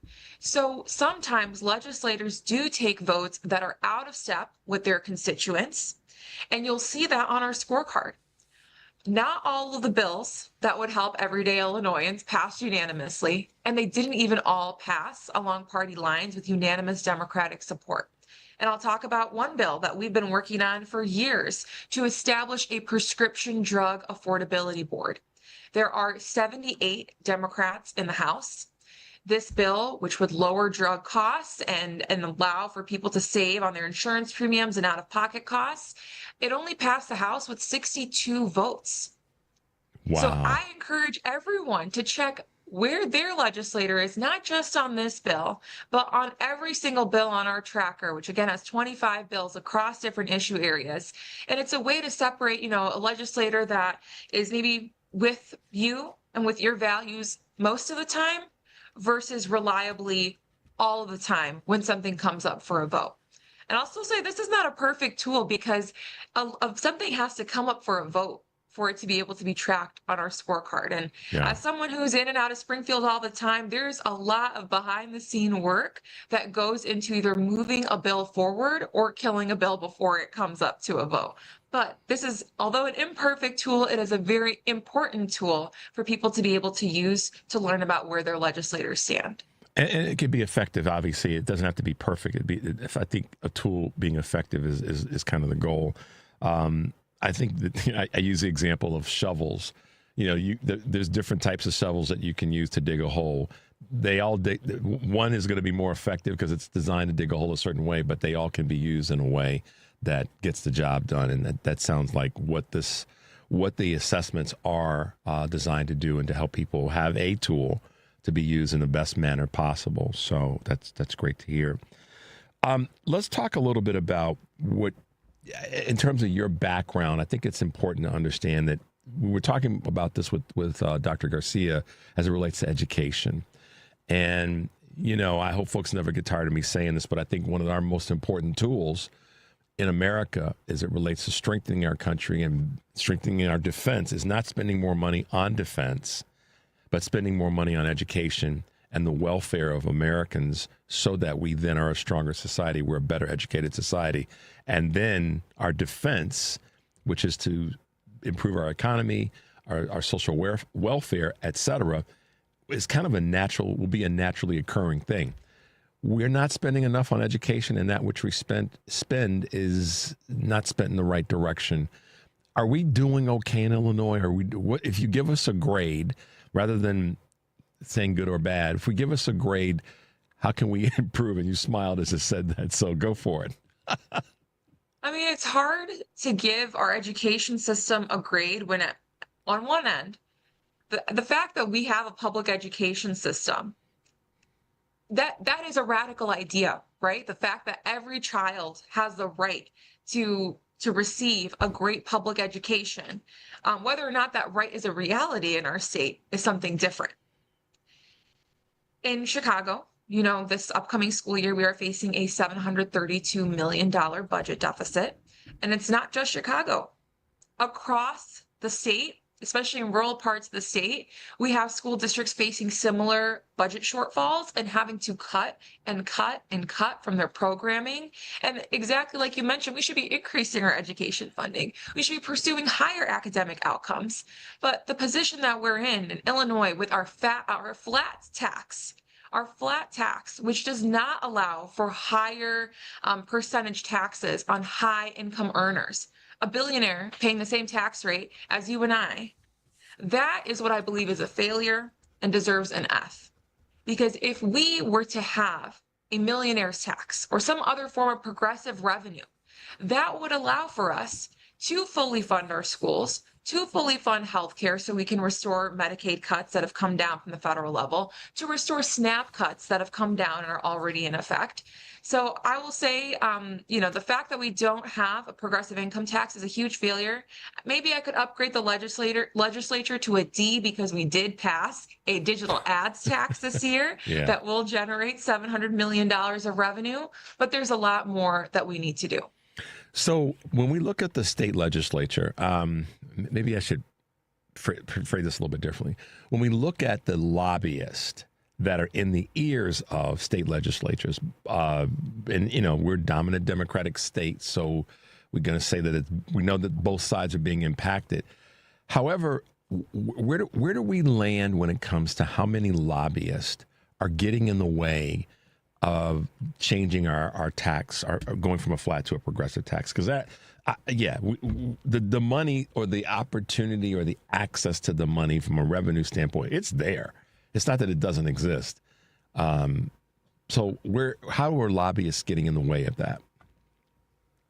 I would say it's a problem on both sides of the equation. One is that there's very powerful interests that want to stop this, right? So I was down in Springfield to testify for the House version of this package when it was up in committee. And in the committee room, you can see a clear dividing line. On one side of the room, you have grassroots advocates, diverse coalitions, people of all different backgrounds. And then on the other half of the room, you have men in suits representing all of the different digital companies and chambers of commerce, all the different business groups that are against not just a digital ads tax, but things like a billionaire wealth tax, closing offshore tax loopholes, decoupling from federal tax breaks that were given away in last year's HR 1. And you can't blame the individual, you have to blame the system, right? All of these folks, they're getting paid by their industry to do this, and their industries are raking in massive historic profits because of lack of regulation from these legislators, but also, of course, at the federal level. The other piece of it is that if legislators are not hearing from their constituents, and they are hearing from these lobbyists, I believe that legislators want to do the right thing. At least our Democratic legislators, most of them, they have very aligned values. But when they hear all of these claims from the opposition about, oh, this is going to get held up in court, you're never going to see $1 of this money, it's not worth it, or this is not popular in your district, this is going to be important for us when it's election time, we might spend for your opponent, and the legislator doesn't hear from their constituents, that is sometimes how they're ultimately influenced to take decisions that aren't in line with their constituents. But then if you're listening, you're like, well, I don't have time to know what is going on in Springfield and what actions I need to be taking or calling, or I don't have the time to call. But that's what I would say is an uneven balance in the equation, which is why at Citizen Action, we try to keep folks in the loop by sharing updates and legislative alerts about how you can take action on different bills that are or aren't moving. And that's where the tool, if not needing to be perfect, but to exist as something that's effective is what really matters. With the reporting that you do. Anusha, let's take a quick break. When we come back, I want to talk about a couple things, and that's small businesses and their impact right now, how they're being impacted right now. And then we'll probably talk a little bit about some of the national primary elections, because I want to get your take on that. 773-763-9278. You're listening to Choose Views on WCPT AM 820 in Chicago and WARR 1520 AM and 103.5 FM for Warren County, North Carolina, and as well as AM 950, the progressive voice of Minnesota. I'm Richard Chu, and we'll be right back.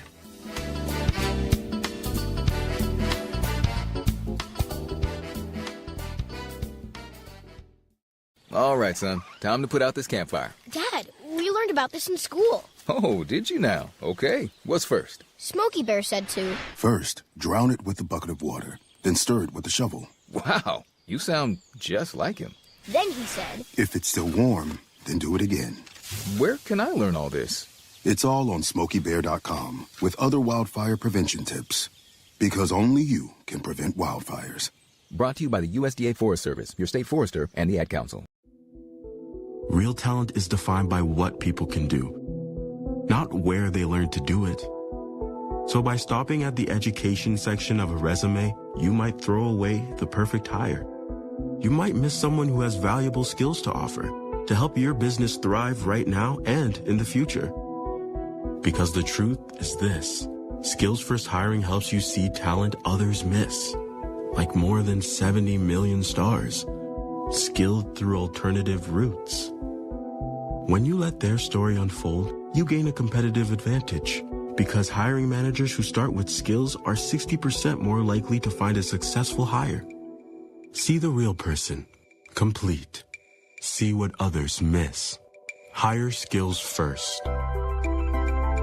Learn why it's a competitive advantage at tearthepaperceiling.org. Brought to you by Opportunity at Work and the Ad Council. A message from Tia Mori, actress and Fair Celebrity Ambassador. Game day isn't staged, it's lived. It's the shopping, the cooking, the laughter. For families managing food allergy, preparation means everything. It's knowing the signs, having a plan, and carrying epinephrine everywhere life takes you. Because readiness doesn't take away the risk, it brings back the joy. When you're ready to act, you're ready to live. Visit foodallergy.org/ready to act to learn more. You're listening to WCPT 820 because facts matter.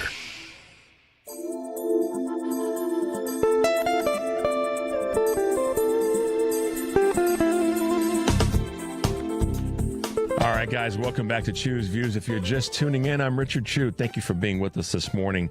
We are talking with the Executive Director of Citizen Action Illinois.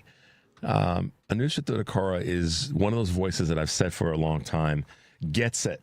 And their goal, their organization's goal is to help other people get it or have tools to use to be able to be more informed and to take action. And so that's why it's such a joy to have you with us this morning. Let's talk a little bit about small businesses. I talk about lobbyists and how lobbyists are sitting there at the table with their hands wide open to grab as much as they can or to take away as much as they can from everyday folks in the state of Illinois and throughout the country. The small businesses are also ones that are being impacted by some of this lack of legislation getting pushed through, and which does get through is putting more pressure on small businesses. What are some of the things that you're hearing in that space when you're down in Springfield? Yeah, small businesses right now are definitely struggling. On the federal level, they are really being crushed by healthcare costs. Just as everyone is, ACA marketplace premiums have risen across the country by about 20%. And for small businesses, that is one of the largest expenses that they have. And having to face a choice between, do we offer health insurance coverage and, of course, provide our employees with health care, but then also remain competitive with, larger companies, which definitely can afford, more expensive health care or not. And those are the challenges that the small costs really add up for small businesses. And it's no wonder that we've seen a lot of them close in across our country because of the rising cost of healthcare, utilities, rental prices in many parts of the country. And in Springfield, there's one bill that we've been working on rental fees for equipment for small businesses. So it's a little loophole where in state law, there is a rate cap on interest rates for loans to small businesses, which has been able to protect small businesses from predatory loans. Mm-hmm. But equipment is not included in that. So for example, if you are leasing an oven or a refrigerator, the APR can be like 4 or 5 times the APR cap that we have on traditional loans. And so small businesses have been organizing to try to push forward their legislation, which would allow for equipment to also be covered. And that bill has been it's been stuck in committee. It's been one of the many bills that, like I mentioned before, it gets stuck long before it can get a vote on the floor. So 2 things come to mind, and I got excited. I didn't want to interrupt you, but this is where people have to understand. The small business may not have the capital that they need to get the loan because many of the loans are based on how much money you got in the bank. And that's collateral that they can use to then say, yeah, we're going to grant this loan. Then the legal part from a legislative standpoint kicks in and says, and you can only charge so much, because we get into the whole conversation around usury. Whereas a business that's a smaller business that may not have the capital, they rent much of the equipment that they have, much of the things that they use in their business, because they don't have to use as much capital to sign a leasing agreement. But they get hammered on the charges to actually enter into that leasing agreement. And so this is, I hope I struck that the right way in terms of what you see from the side that you guys approach it. The other thing I want to say to this, and then get your comments on it, it's stuck in committee. Okay, whose door do we need to be as a state knocking on to help our small businesses get this kind of legislation passed so that they can receive some ease? I would say that no matter who your legislator is, it doesn't matter whether they're a member of this committee or not. Your legislator has a voice, right? They can call up the committee chairs, the committee members, and ask about why there hasn't been progress on this issue. And I just pulled up the bill number. It's HB 744. And it actually just simply requires disclosure of the APR. Okay. Doesn't even require for the cap to apply, just disclosure. Because as a small business owner, you deserve the right to know what you are signing up for instead of being taken advantage of in your state where you may be desperate for capital, desperate for this oven when your oven just broke down and you can't afford a brand new one out of pocket, Right. or a refrigerator because all your goods are going to spoil if you don't get a refrigerator immediately. You deserve to know at least what you're going to be paying. Yeah. And yeah, we've been part of this coalition along with the Woodstock Institute, the Small Business Advocacy Council, hearing their stories about why this is so important for small business owners to know what they're paying for up front, because a lot of them, they may not even know what they're signing up for. You may see the initial rate or the monthly rate, and you may not realize, it may not even be properly disclosed to you what it's going to cost you a year down the line. And this is where sometimes the fees are oftentimes fees that take off after the first 6 months of the leasing agreement. They can double or triple in terms of what's the add-on charge, and the list goes on, unfortunately. Thank you for helping us kind of clarify that a little bit. I said before we went to the break, I wanted to talk to you about some of the things that are going on kind of on a national level with folks that are running for office. I'm sitting back and looking at the folks that are running in different primaries right now, and I know that you do as well, and I know that your team pays attention to what is happening in Illinois, obviously, but what's happening also in other parts of the country. How do you feel? Do you feel that the folks that are running right now, new to office, not current office holders, but do you feel like they get it? What's the definition of it? And that is that daily, everyday folks are going through some pretty hellacious times. Do you get a sense that they get it, or are they just using talking points again to get to the front of the line?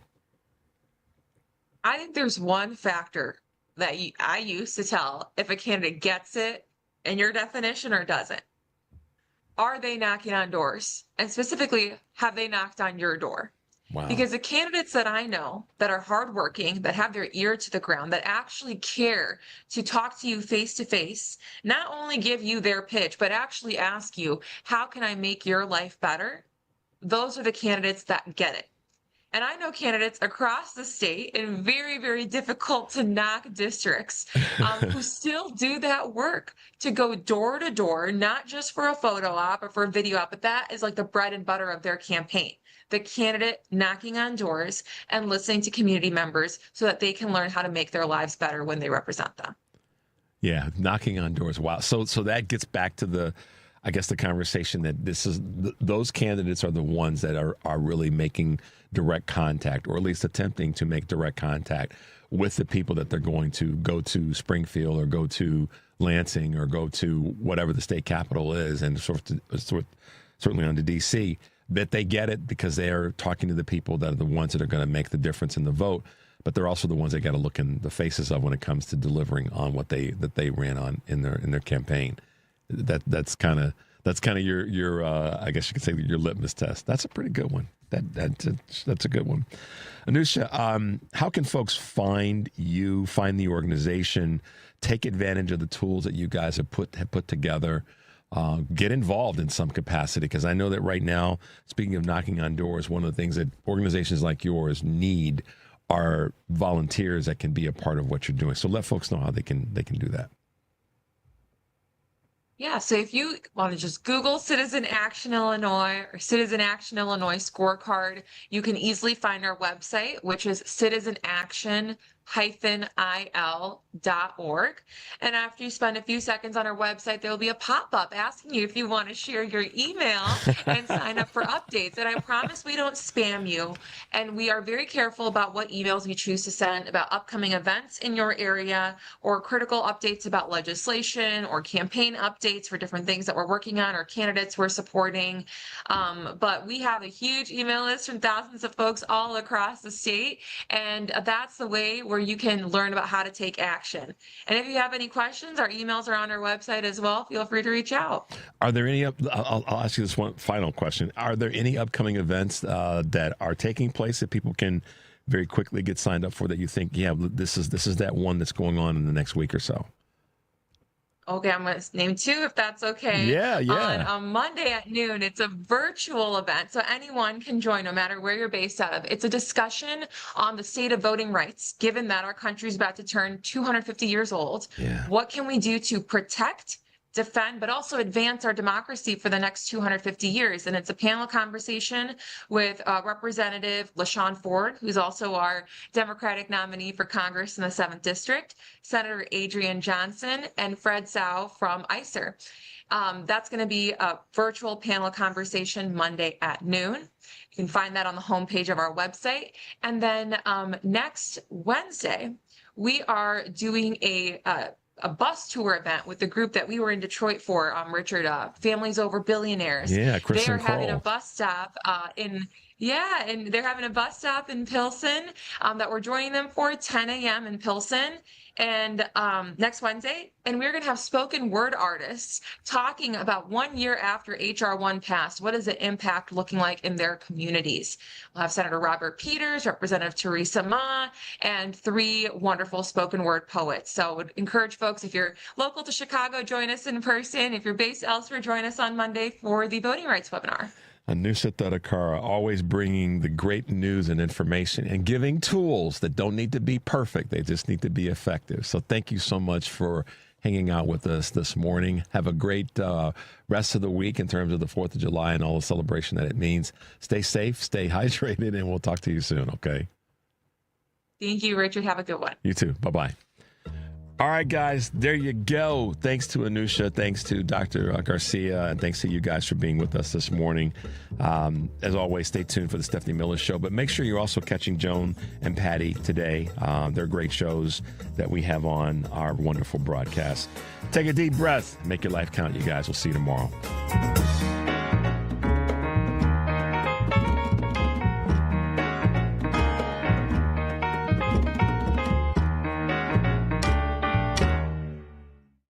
Hi, I'm Tim Meadows.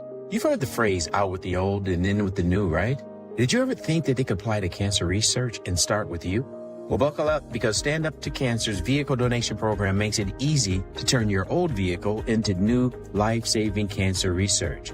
Now, getting rid of that unwanted vehicle can help save lives at the same time. More than 2 million Americans hear the words, "You have cancer," each year. That's why Stand Up to Cancer is dedicated to funding cancer research focused on finding cures.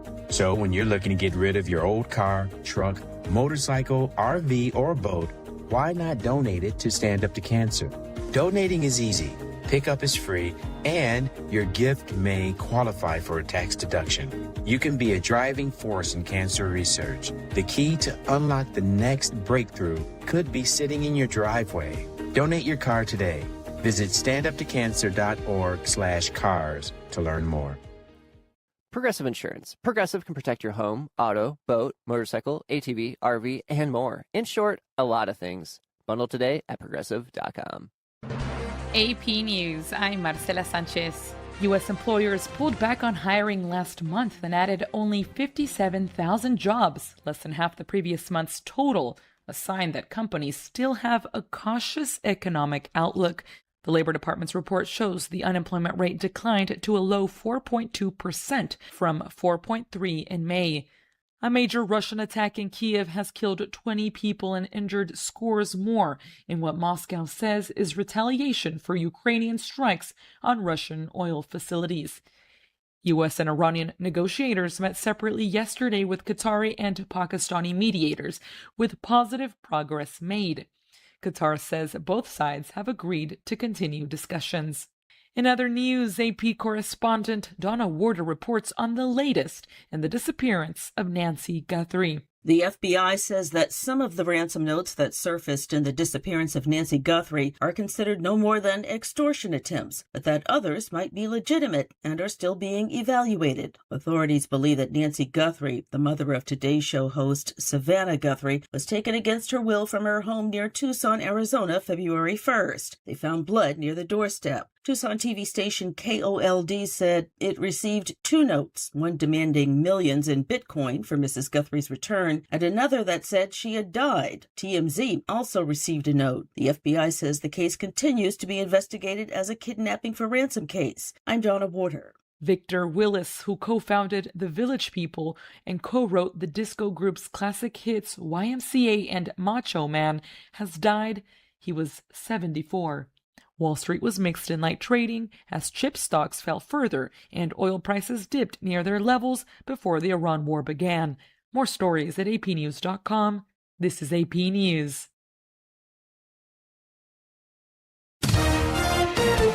AP Sports, I'm Mike Hempen. The U.S. is on to the round of 16 in the World Cup following a 2-0 win over Bosnia-Herzegovina. The Americans did it by playing with 10 men after losing a player to a red card following a foul in the 64th minute. This fan says they got the job done. We got through. That's all that matters. It was looking a little rough there, that red card. Not going to talk about it. Belgium beat Senegal 3-2 in overtime and will play the U.S. on Monday. England defeated Congo 2-1. Former NBA star Malik Beasley pleaded not guilty to gambling charges. The Boston Celtics traded 2024 NBA Finals MVP Jaylen Brown to the 76ers for Paul George and 4 draft picks. Two-time Stanley Cup winning goalie Sergei Bobrovsky has signed a 3-year, $21 million free agent deal with Toronto. I'm Mike Hempen, AP Sports. This is 820 AM, WCPT Willow Springs, and streaming worldwide at WCPT820.com. We are Chicago's progressive talk, where facts matter. Now, your WCPT 820 weather update. From the Weatherology Weather Center, I'm meteorologist Jennifer Wojcicki. An extreme heat warning remains in effect. We'll see sunny skies here for today with a high in the mid-90s. Winds out of the southwest around 5 to 15 miles per hour, gusting as high as 25. For tonight, a slight chance for showers and thunderstorms here late, increasing clouds, a low near 76. Friday, chance for rain showers and storms, partly sunny skies, high around 91. That's your latest Chicago weather update. Currently, it's 82. This is Chicago's Progressive Talk, 820 AM, WCPT Willow Springs, and online at WCPT820.com, where facts matter. Hey, Clerk Elise, you got a guy who can fix my lamp. I do. At the Township of Lyons Repair Cafe, neighbors help neighbors repair all sorts of things from lamps to vacuums. Little acts of mutual support that make a big difference. Hey, Clerk Elise, you got a guy who can notarize documents? The Township of Lyons has lots of notaries on staff ready to help. Hey, Clerk Elise, you got a guy... At the Township of Lyons, we are your guys. Whatever you need, we work to bring more resources right to you. Check out the Township of Lyons online, Lyons with a Y, lyonstownshipil.gov. We're with Bridget, whose husband won't be home for months, and whose daughter is due any day. We're with Mike, who's leaving home to protect his family and yours. We're with all service members and their families who need community, connection, and maybe a bit of magic. Are you with them? Learn more at uso.org today. We're with Liam after his 4th military move, when being new is starting to get old.